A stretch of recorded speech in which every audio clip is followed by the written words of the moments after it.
Regular meeting of the Eastpointe City Council on Tuesday, August the 14th at 7 p.m. Please rise for the invocation given by Councilwoman Sarah Lucido. Remain standing for the Pledge of Allegiance. Dear God, on behalf of all those gathered here today, we ask for your continued blessing. We ask for your guidance as we work through our agenda. We ask that you continue to help us to understand each other as we work to find fair solutions to the issues that face our city. Thank you for your blessings and for your guidance. We look forward to a great summer in our city, and we ask that you keep our residents safe. It is in your name we pray. Amen. Amen. I pledge allegiance to the flag of the United States of America and to the republic for which it stands, one nation, under God, indivisible, with liberty and justice for all.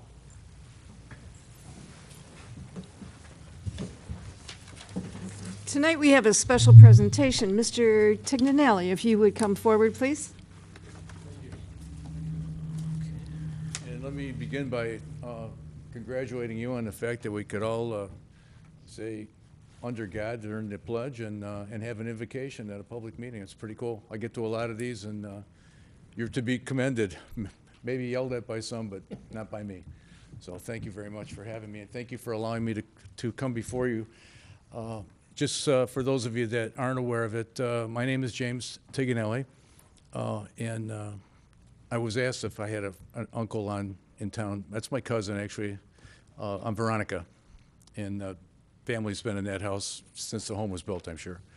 So, and my cousin still lives there. His mom and dad have passed away. I'm James Tignanelli. I'm president of the Police Officers Association of Michigan. And it's an honor to be before you today. I've represented your officers and command officers, and we have our company represents your DPW, but I'm not here to talk union business. I just want you to know we have a long history in Eastpointe, and I hope a good one.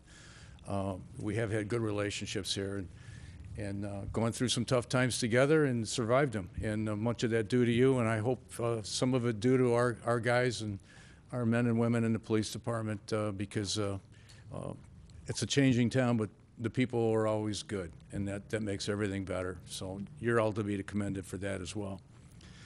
We represent about 550 departments in both peninsulas around Michigan, about 75% of the law enforcement personnel in Michigan, 70 different county sheriff's departments around here, Eastpointe, Roseville, Centerline, Fraser, Macomb County sheriffs, Clinton Township, Shelby Township. So a lot of Macomb County police officers are with us, and we hope it's because we've built good relationships where we work at, and that means with you.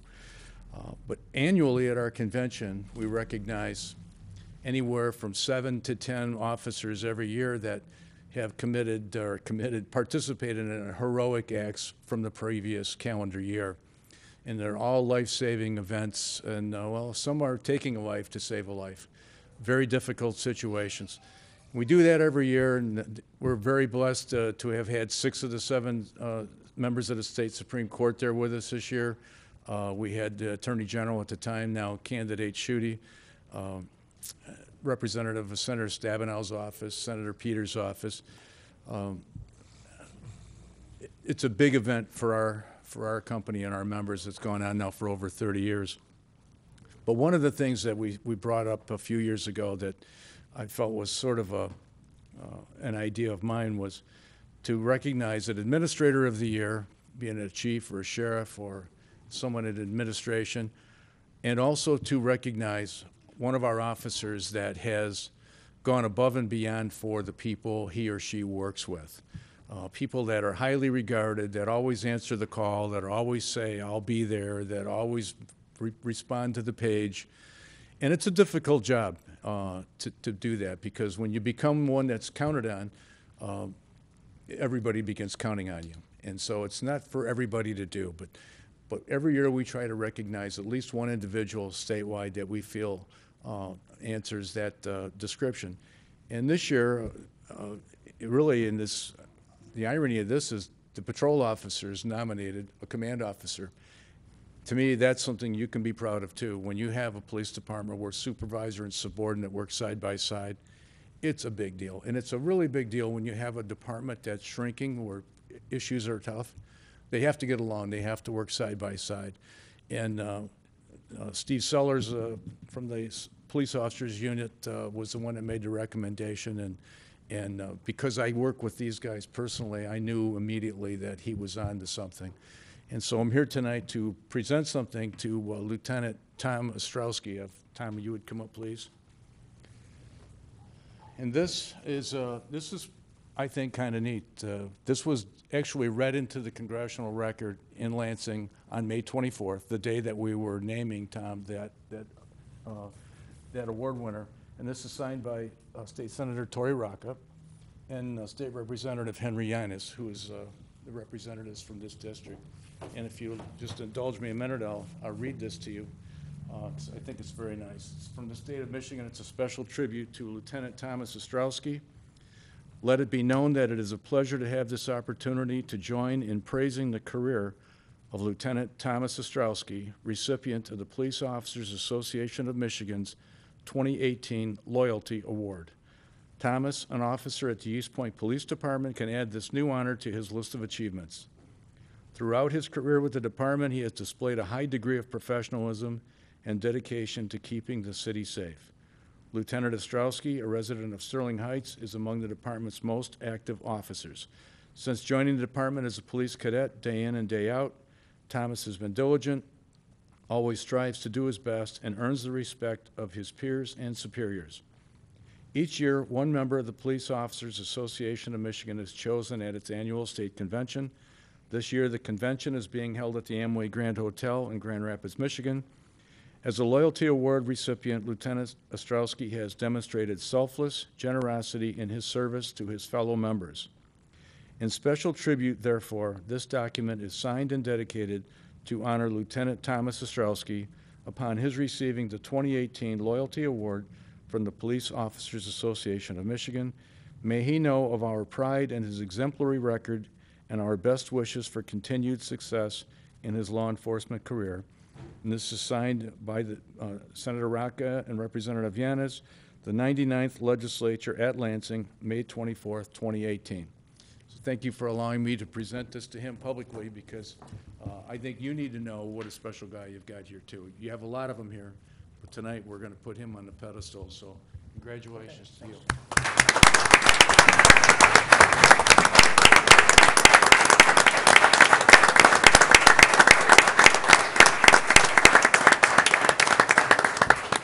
I really think we need to have a speech. Sorry, Mayor? We need a speech. Okay. Well, first and foremost, thanks for your time. Appreciate it. Jim, thanks for the award. And Steve, thanks for the nomination. It really means a lot to me. We are in some tough times at our police department. In the state of Michigan, we're in tough times trying to hire police officers. So I gave a little speech on stage at the convention and basically said about taking care of each other. It's time that we really try to take care of each other. And that's my number one goal over there at our police department. You know, we have a nice little gem of a police department for the city. We, day in and day out, we come to work and do our best to protect the citizens, and that's what it's all about. That's what I signed up for 27 and a half years ago, to protect and serve, and try to still do the job. So thank you is what I can say. I appreciate the time that you gave us. Thanks again, and good night. I think it's very rare that we say anything on the basis of during a presentation, but I think you've earned to hear from all of the council, because you have been a star for a long, long time. I think I've only worked with you for about 13 years, but before that, it was all the other things that you did with the crews and everything else. So you've been very, very active and very loyal to the city of Eastpointe, and I know we all appreciate it. Thanks, Mayor. Appreciate that. So, and I wonder, anybody else on council want to say anything? Just thank you for your service and for dedicating yourself to our city. It really means a lot. If every officer was like you, it would be absolutely amazing. Okay. Well, thank you. I appreciate that. And, you know, my family thanks you because you supported my family as well. So it goes hand in hand. Michael, did you want to say Oh, something? I mean, I can only repeat what others have already said, but I do want to say it does say a lot when our command and patrol are working well together. So, thank you. Monique, Carrie? Okay, well, I want to say thank you for what you do. I have 11 years experience as a police officer, so I know the job is not easy at all. And actually, we just lost a police officer, you probably heard. He died jogging, somebody hit him, ran, and they're looking for him today. And so when you have good police officers like yourself, it's you're one of a kind. And I want to say thank you for what you've done. 27 years. I haven't known you that long, but every time I talk to you, you are so energetic on patrolling the city and keeping it safe. So I want to say thank you. Thank you. And I appreciate you also, Lieutenant Ostrowski. You can tell that you have pride in Eastpointe, and the rest of you also out there. Jim, thanks for coming out for this tonight. It is good to see that the patrol and command officers get along well, and I appreciate you inviting us out to your social gathering too, because then I think it's good that the council also knows their own police officers, and on an everyday basis we don't meet all of you as we are part-time and all that, and we don't hang out at the police station, so it's good to meet you and have a good relationship. So thanks for coming out, and thanks for everything you do. Okay. Thank you. Thank you so much. And Mr. Tignanelli, I think the awards that you present to the police officers across the state goes a long, long way, because it's very difficult sometimes for police officers to hear the word thank you, and for people to appreciate all the work that goes into being a modern-day police officer. So thank you and your group for doing such a thing. We're honored, and I love my guys. And I have to tell you, you talk about the presentations. We had 6 of the 7 Supreme Court there this year, which is normal. We had a couple of appeals judges and such, and when they read the things that were done, they read the scripts of what occurred and present a presentation. These are seasoned people that read a lot of cases, that understand a lot of things, and when they get up there, they're overwhelmed by what they say. So there's a lot of things that go on every day that, to me, are worth recognizing, but we try to recognize those most special things. And but thank you for mentioning it. There's great people out there doing this job. There are. Thank you so much, and thank you to all of you who came tonight. All right, let's move on to roll call. Councilmember DeMonico. Here. Councilmember Lucido. Here. Councilmember Kleinfeld. Here. Councilmember Owens. Here. Mayor Pixley. Here. And then I need a motion to approve the agenda unless you have some additions. So moved. Support. Move and support. Please call the roll. Councilmember Kleinfeld. Yes. Councilmember DeMonico. Yes. Councilmember Lucido. Yes. Councilmember Owens. Yes. Mayor Pixley. Yes. Move on to the hearing of the public. Does anyone wish to be heard at this time? You have to come forward. Thank you, Mayor. Just real briefly, to wrap up with Tom, I've had the chance to work with him for a long time, and I assure you that Lieutenant Ostrowski has the respect of the patrolmen that work for him. He has a tremendous command presence that the guys take to. They know if there's a situation out there that is a dangerous situation or needs to be addressed, that's the guy everybody's looking for. He's on top of things. He has the respect of his people. He has the respect of his co-supervisors, and he's a tremendous asset to our department. So thank you again, Tom. But on another note, I'm here today to speak to you. My name's Neil Childs, by the way. I know most of you here, but for some of you that don't. But I'm here to speak with you this evening real briefly about our assessment center that the city recently used or is using to choose our next director of public safety. And I'd like to point out that one of the things that's most important anytime you're looking for a new director is experience. And I could say I have experience working on budgets. I got a chance to do that under former Mayor Mike Loretti. I have experience in a limited capacity running the police department, like when Deputy Chief Kaiser isn't here, which is the case now. I get a chance to run the department. I think more importantly, what we need to look at is I have 23 years of experience working in the city of Eastpointe. And what that means over those 23 years is I've had a chance to make some good relationships with some of our citizens. I've had a chance to make good relationships with many of our business owners in town. And I've had a chance to have great working relationships with members of our council, our city managers, assistant city managers, maybe finance, whoever it may be, past and present. We've had a chance to work together for a long time. But 23 years also counts in the police department. And I think in those 23 years, I've had the opportunity to meet our firemen. I know many of them, although many of my good friends have retired recently. I'm happy for them, but sad they're gone. But nobody knows the members of our police department better than I do. I've had 23 years with many of them. I know what makes them tick, what doesn't make them tick. I know what motivates them, what doesn't motivate them. And I know currently what the issues are in our police department, some minor issues that we need to work through.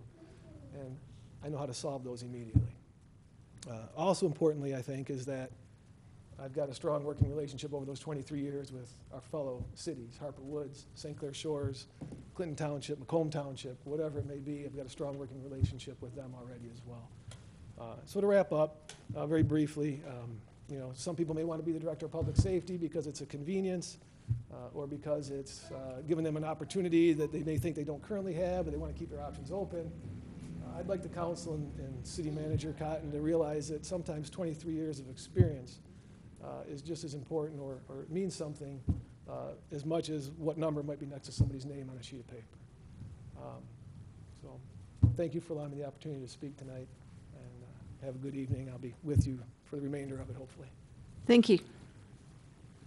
Does anyone else Mr. Creech? Ma'am, did you want to come forward?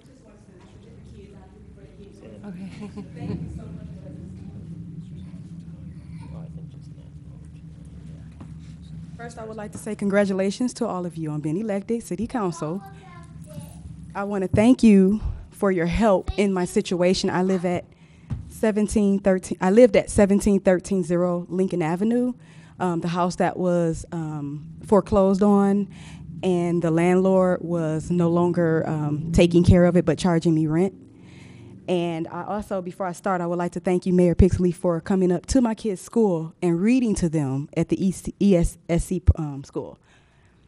I want to thank you for your help because I did manage to find a new home, a bigger home, a better home, nicer neighbors than the ones I had that were harassing me. And it's in Wayne County, so it's a 40-mile drive back to Dearborn now. But I had to drive here for this meeting tonight. I wanted to answer any questions you may have had as far as an update on the house. I did move out today. I finished moving today. I know that the city was out there today.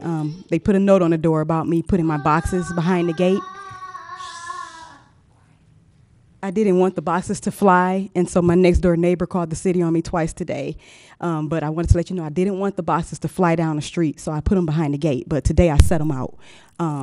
But like I said, I wanted to thank you all for helping me, for getting on that landlord and having someone come out and say, hey, this lady needs help with finding a home. The city is finding us. You know, after you guys went after them, they did what they should have done in the first place because they were already my management company, and they found me a home. And so I'm grateful for that, and I want to thank you all for getting on them. And I'm sorry I couldn't be at the last meeting. I didn't have a car. I really wanted to be there. I know some things were said about me that were not true. It's okay. I'm not worried about it anymore. I was upset. But as you can see, me and my children are here. We're fine. And we're going to head back to Dearborn. Just want to say thank you so much for looking out for us and making sure that, you know, we were no longer being treated inhumane, living in a, you know, predicament with a home that just needed a little fixing. You know, there's not an issue of the roof falling in or anything like that. The home was being taken care of, but there's a matter of a vent that's not covered and water was leaking down it. That's what was going on. So I had hired a contractor and someone to fix the heat in there. We didn't have heat. So that's what was going on. So we're in a new home now in a better situation. But unfortunately, they won't be able to go to Macomb County schools anymore. So thank you so much. We're all glad that it turned out well for you. Thank you. Without your help, I would still be sitting there looking for someone to help me to rent to me or whatever. So thank you so much. Thank you. Have a good night. You too. Take good care of those kids. Thank you. Say bye-bye.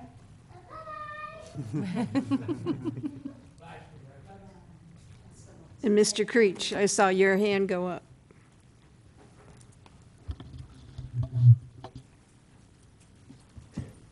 Madam Mayor. Harvey Creech, resident of Eastpointe. I would personally like to start off with our schools. The schools, I was over at Kennedy working on the shuffleboard courts, and I remember hearing about the meals for needy people. They show up every day between 11:30 and 12 o'clock, and they provide, whoever shows up, they feed them. I think it's great. As I said, every time I think things are going backwards, some things do start to go forwards. But under this, you're probably not going to like, but I'm going to let it out there anyways. Under investigation, which I normally seem to do, I happened to find a joint and crack filler that we've owned for quite some time. It took us long enough to get the vac machine back. It took the city long enough to get the street cleaner and the street sweeper working again. Now I knew we used to have this crack filler and this joint filler, and yet it's still, you know, when I asked for the list, I'm not denying Carol, I'm not denying anybody, but it wasn't on the list. How many more things, we're not hiding anything from the public, or you're not hiding anything from the residents, but how many more things do we have over there at the garage that should be used? As I say, you look, you know, I've asked for years.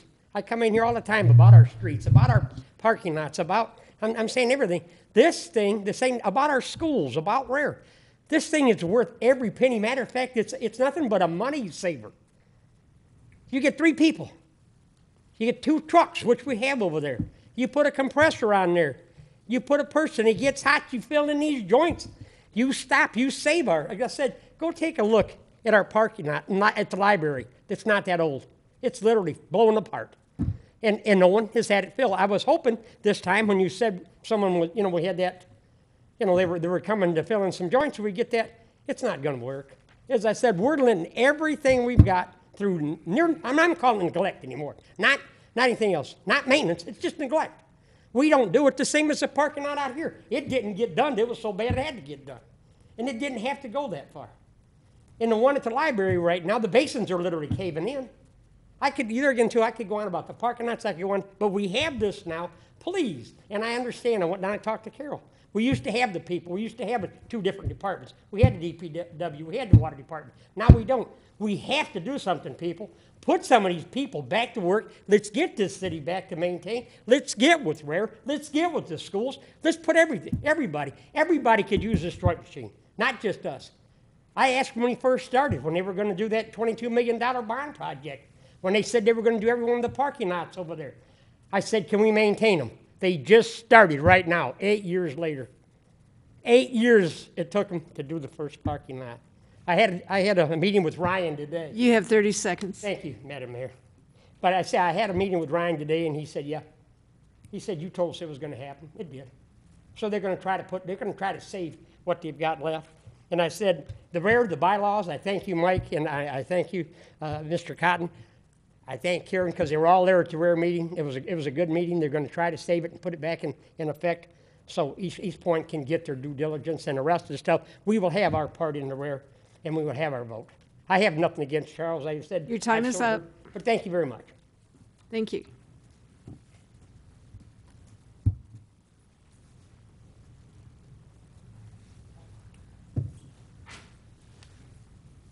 Karen Morajan, Eastpointe resident. I need to show everyone this picture real quick. Please bear with me. This picture is an illustration of animal neglect.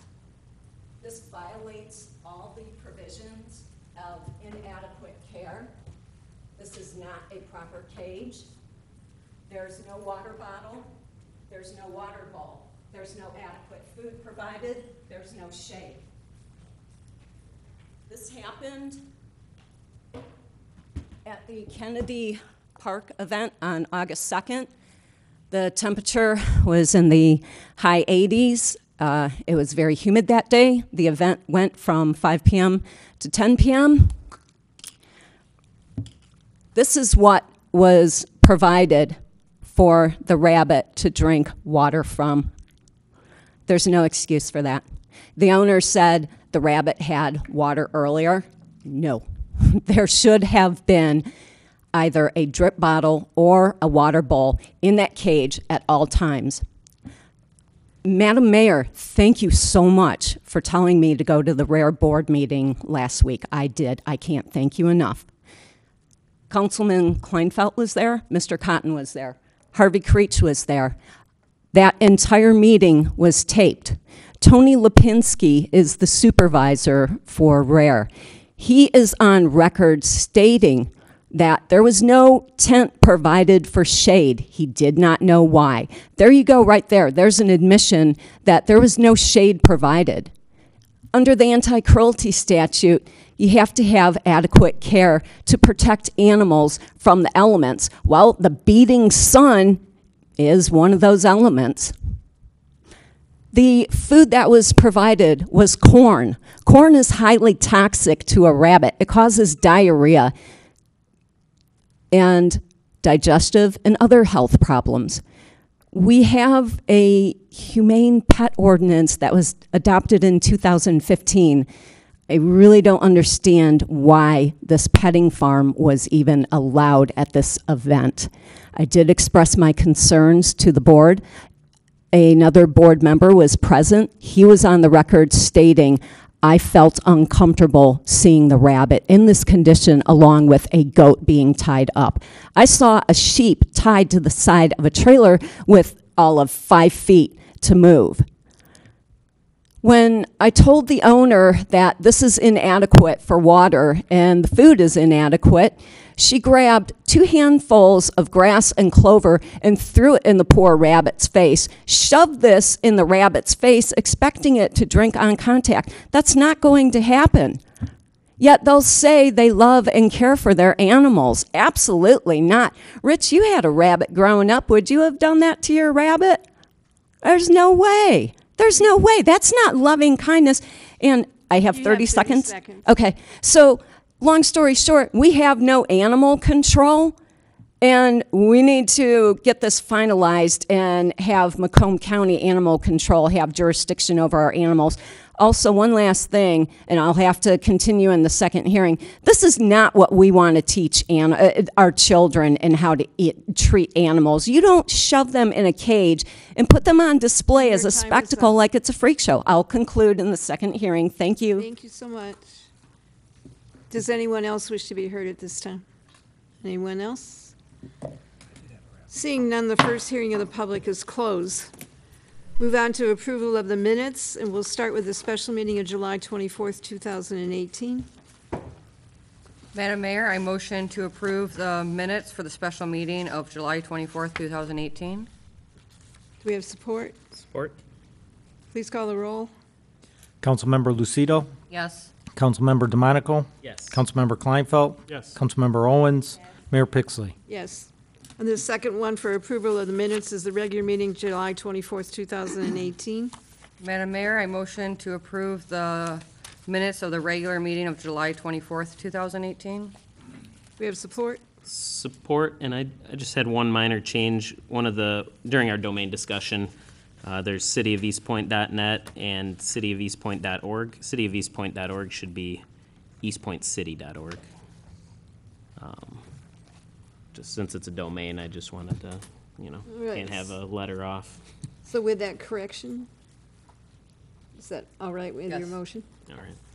And you supported it? All right, please call the roll. Councilmember Lucido? Yes. Councilmember DeMonico? Yes. Councilmember Owens? Mayor Pixley? Yes. Councilmember Kleinfeld? Yes. We have no scheduled hearings. We only have one item under unfinished business, and that's related to Collinson Avenue from Boulder to Shakespeare.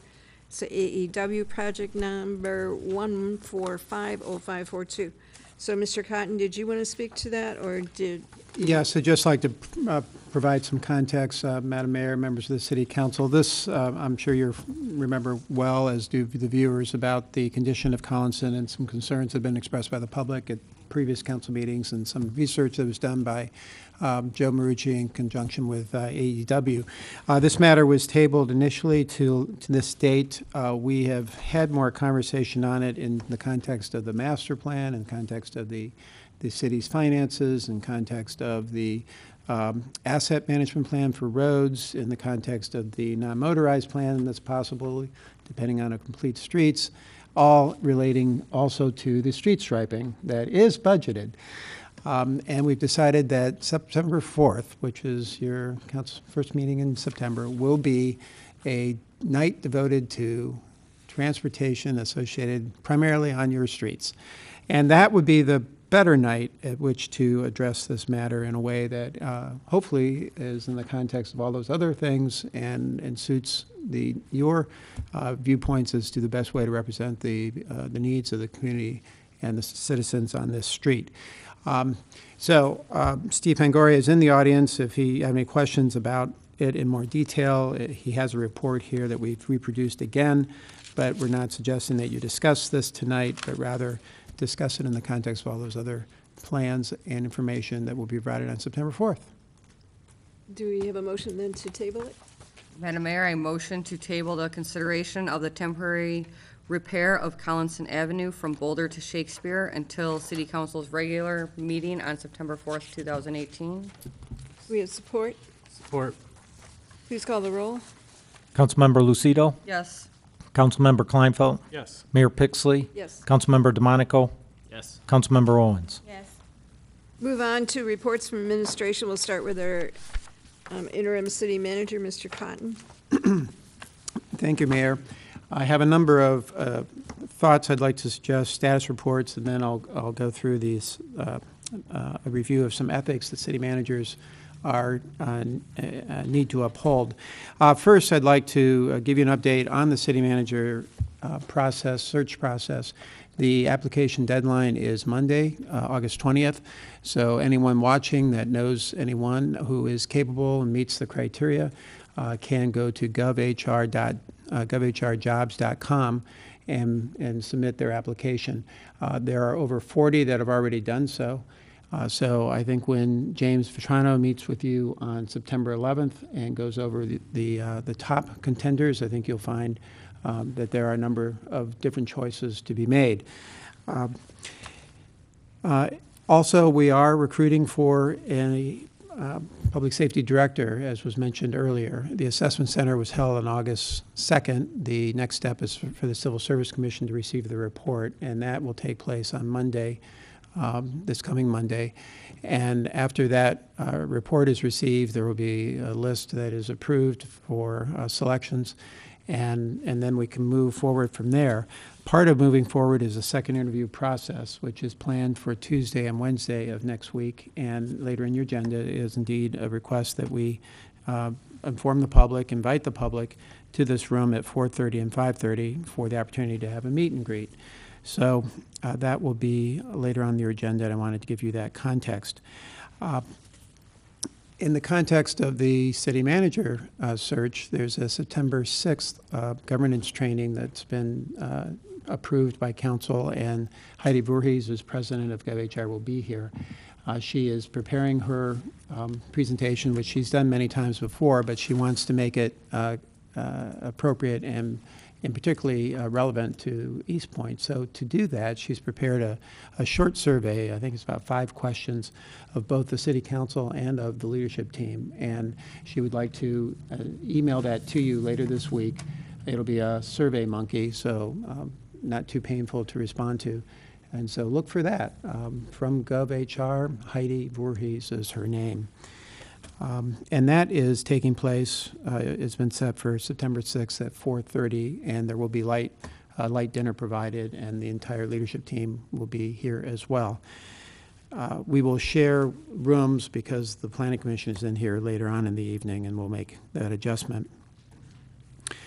Next, the Salute to Excellence Awards. It's been a call for nominations has gone out from our Chamber of Commerce, and I'm happy to fill out some of the forms. I have extra forms here if anyone else would like to fill them out, and would love to get that in.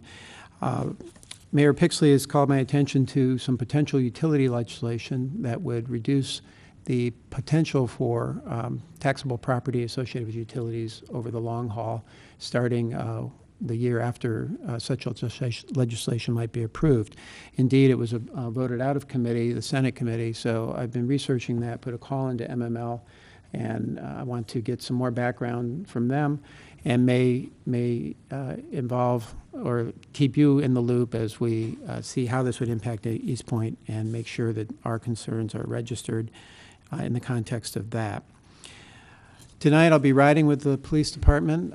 Anyone want to go along? I'm sure we can accommodate short notice. I will not be going too long tonight because I have been up for a while, but I do want to have that experience, and they are open to anyone else riding at any other subsequent time, and we have some veterans of that here, so kudos to you. The Arts Commission has met 2 times. It was recently appointed, and that they are planning an event in October for the community building. I'm blanking on the name. Patriot. Thank you. The Patriot Building. And they would like to, about a year after the first event, and they would like to serve wine, which I understand is something that is done occasionally in certain parks, approved already, pre-approved.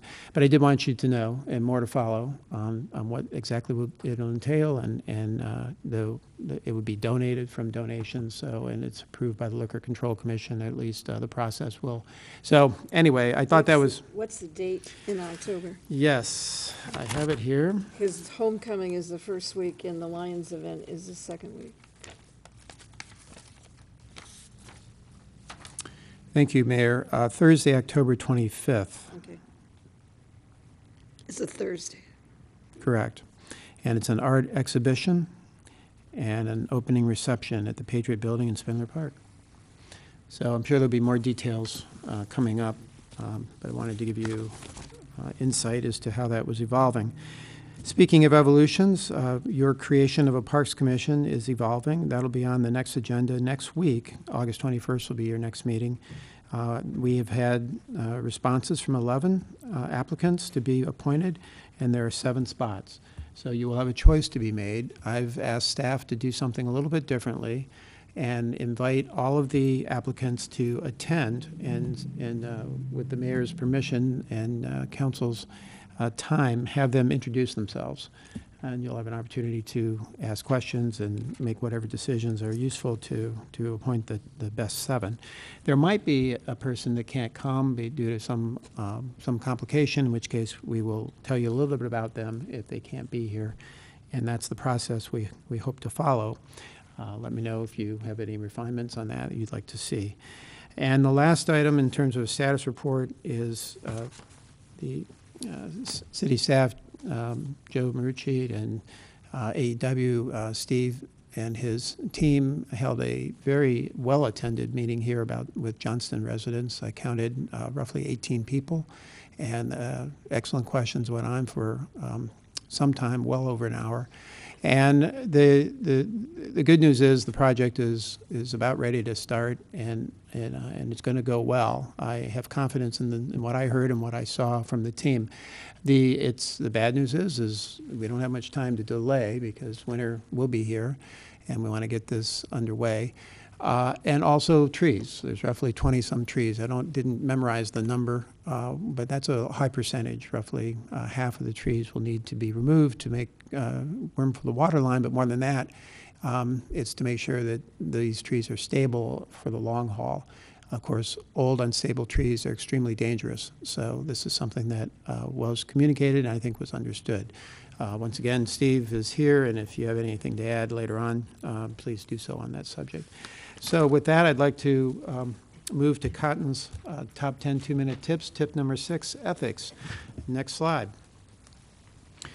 So Code of Ethics is something that the ICMA, International City and County Management Association, has asked all of its members to adhere to, and there's 12 of them. I was surprised when I was looking at the City of Adrian website recently, as they've actually adopted it and put it on their website as their own Code of Ethics. So it is being used elsewhere as well. Next.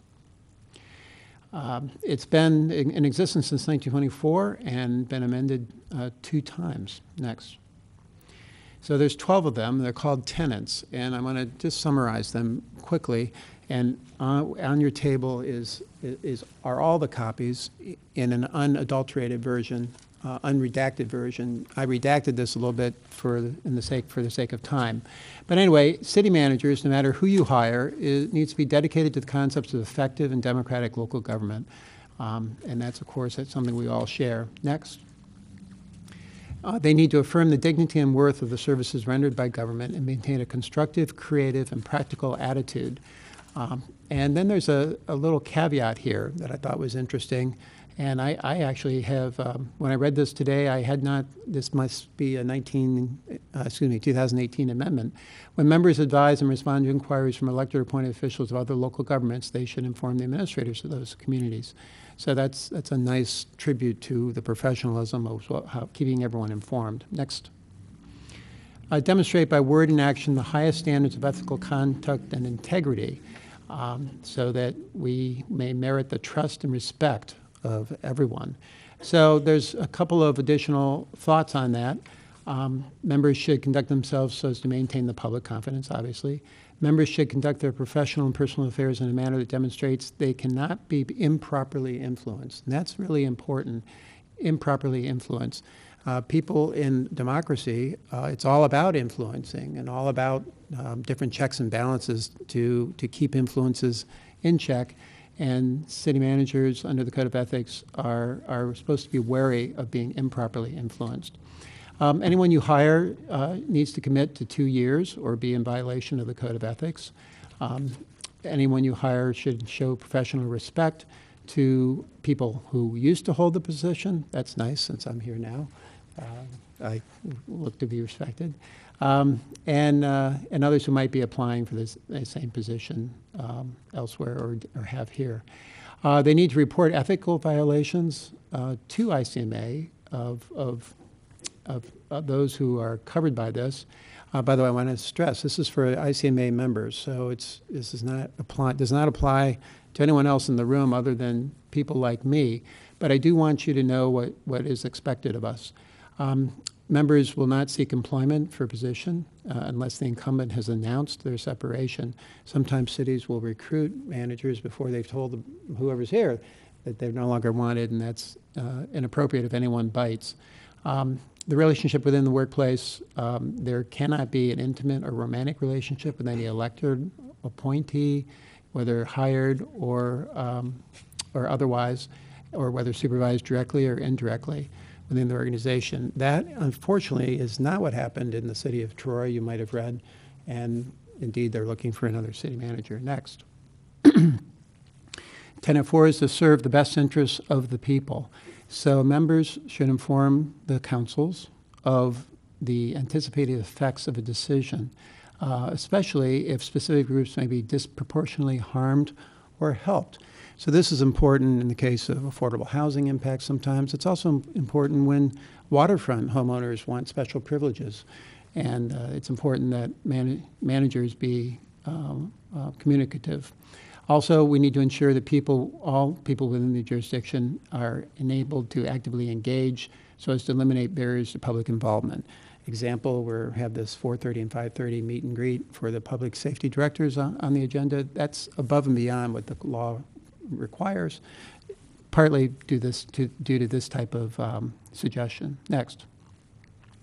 Tenet 5, submit policy proposals to elected officials, provide them with facts and advice on matters of policy basis for making decisions, setting community goals, and uphold and implement those policies. So managers are expected to provide facts and advice, then stop talking, which I hope to do shortly here, and then implement what you decide. That's what's called the politics administration dichotomy in its purest form. Next, Tenet. Recognize that elected representatives of the people are entitled to the credit, and the policy execution rests with the members, i.e. the city managers. Next. Number 7, refrain from all political activities which undermine public confidence in professional administrators. So that means all kinds of things. Don't get involved in elections, whether they're for counties or for cities, or run for office yourself, or even other individuals running for any city, county, special district, school, state, or federal office. And that includes advocacy. So we may not advocate for anything that involves ourselves personally, but we can only do so when it does not conflict with our performance or official duties. Next.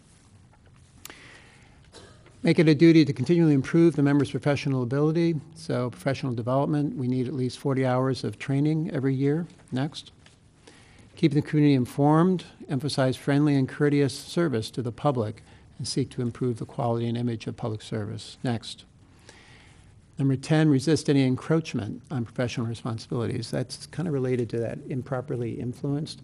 There are many times forces that attempt to encroach on what these responsibilities entail, as I'm outlining tonight. So handle each problem without discrimination on the basis of principle and justice. And that includes openly sharing information with the governing body while diligently carrying out the responsibilities as set forth in the charter. Next. Handle all matters of personnel on the basis of merit. And that means equal opportunity, no discrimination is permitted, and it should be the member's personal and professional responsibility to actively recruit and hire a diverse staff throughout the organization. And every community I've served has a ways to go on this, and I'm happy to say that Eastpointe is making good progress. Next. Number 12, public office is a public trust. No member shall leverage their position for personal gain or benefit. This means no acceptance of gifts. Now, some community will put $5, $10, $25 as a de minimis amount, and in fact, the ICMA Code of Ethics recognizes that there can be de minimis gifts. In my experience, having 0 gifts permitted to be received is the best policy, and it's just even it doesn't matter. It's the less is more. 0 is best. So investments. Members should refrain from any investment activity, personal relationships. You shouldn't disclose information, confidential, private employment. Should not engage in a solicitor or promise to accept any other private employment. There are exceptions to that. This is what I mean by ... and that's redacted. They explain the exceptions had to do with teaching or consulting that's been pre-approved by the board. Representation, members should not represent any outside interests before any agencies, and endorsements. This is commonly misunderstood. Oftentimes, vendors will want managers to have their picture or quote or something, blessing or appreciating something that they found valuable, although that's not permitted and is declined respectfully. Next. So, number 5, our next tip will be about the charter, trust, communications, council manager email etiquette. And as I said, hard copies are in front of you, and that concludes my report. Thank you. Does anyone have any questions for Mr. Cotton today? Nope. Nope. All right, let's move on to our finance director, Mr. Blum. Yes, Madam Mayor and Council. I would like to report on a couple items related to the tax reversion properties. The first one is on the vacant properties. All letters have gone out to the adjoining parcels. We're accepting sealed bids through 4 p.m. on August 23rd. We've already received at least 5 that I've seen, including one from Florida. So there's a Florida property owner that wants to buy the vacant next door. I'm kind of shocked. But anyways, we're going to compile them on the 23rd and then present that list to council at the first meeting in September for approval on the sales. The Melrose property, the gentleman that was at the last meeting and spoke, Mr. Altimus, myself, did meet with him. We met with a local financial institution, and we've worked out a plan that will help him out.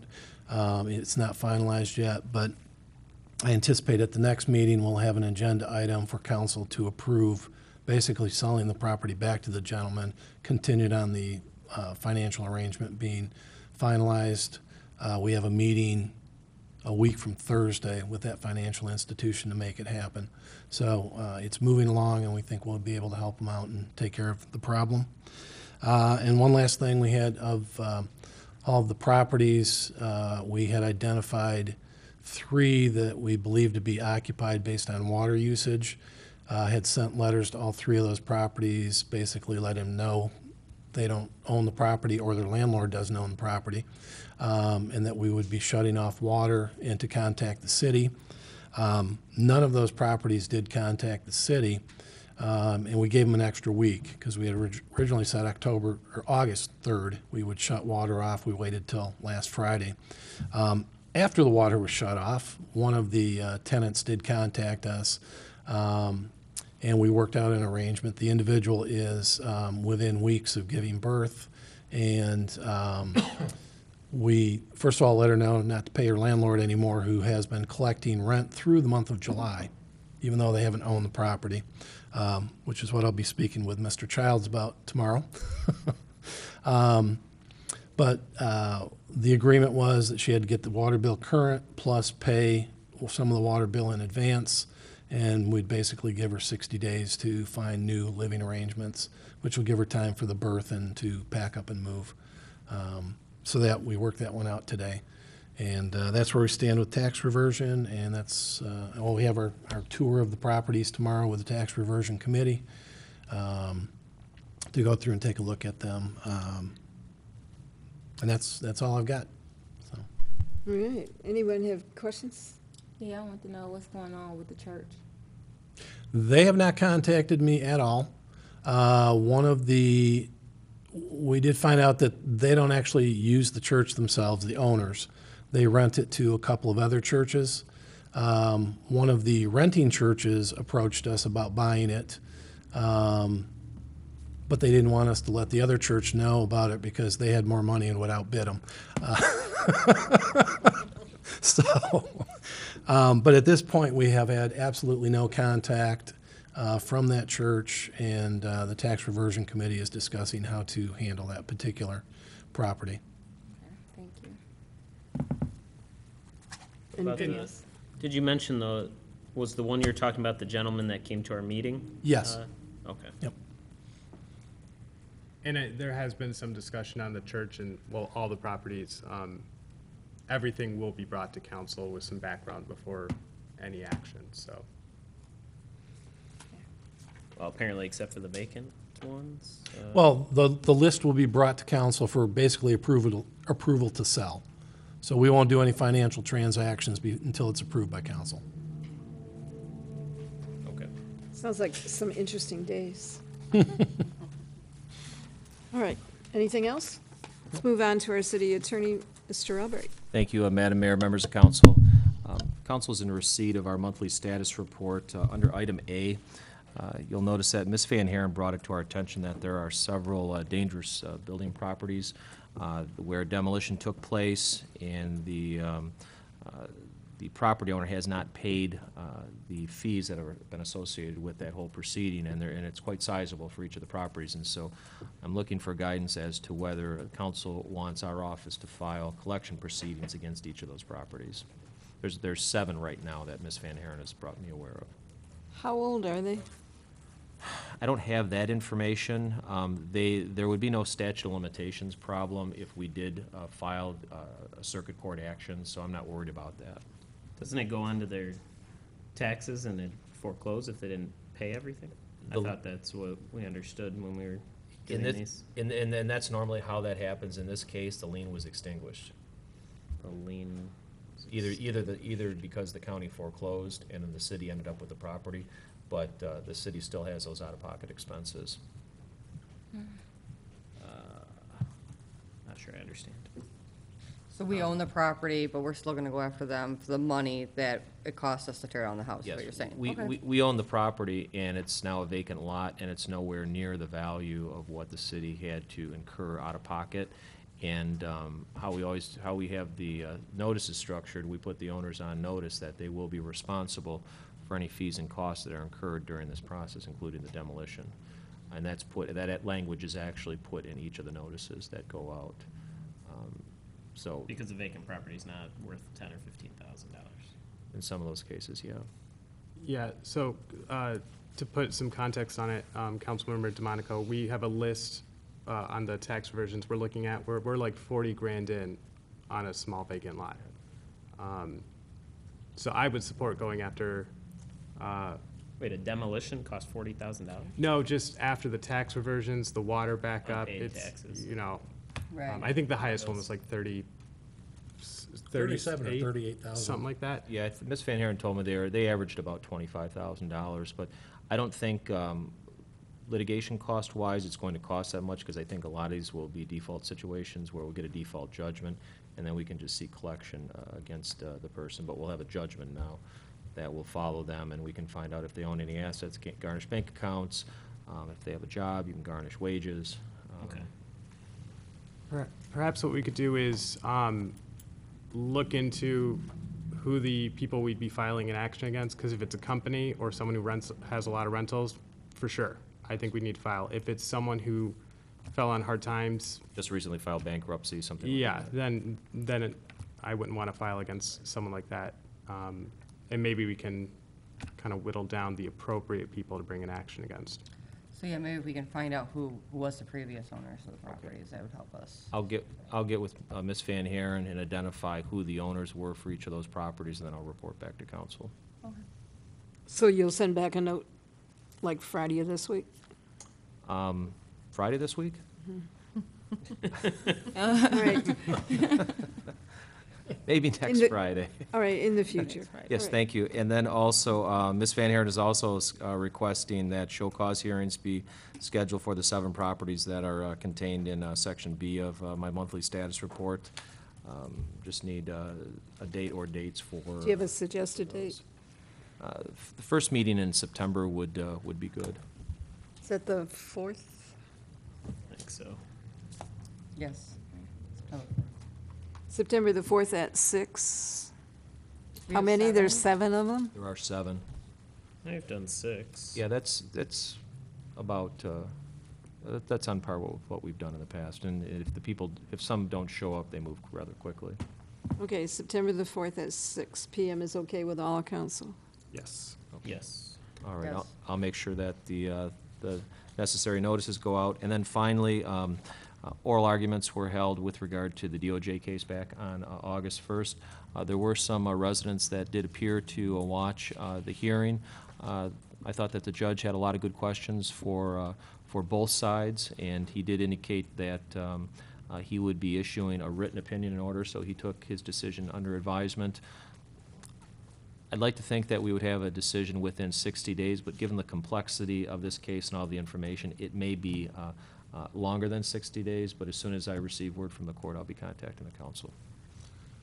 Okay.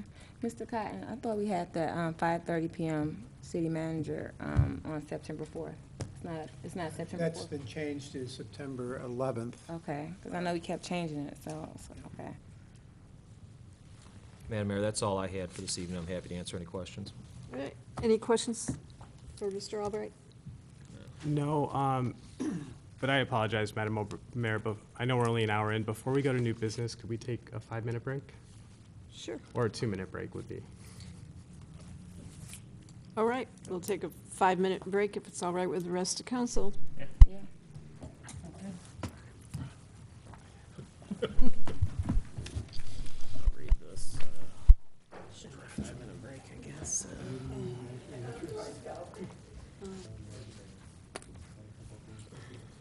Well, she found the house. Like the lady found the house. Oh, yeah.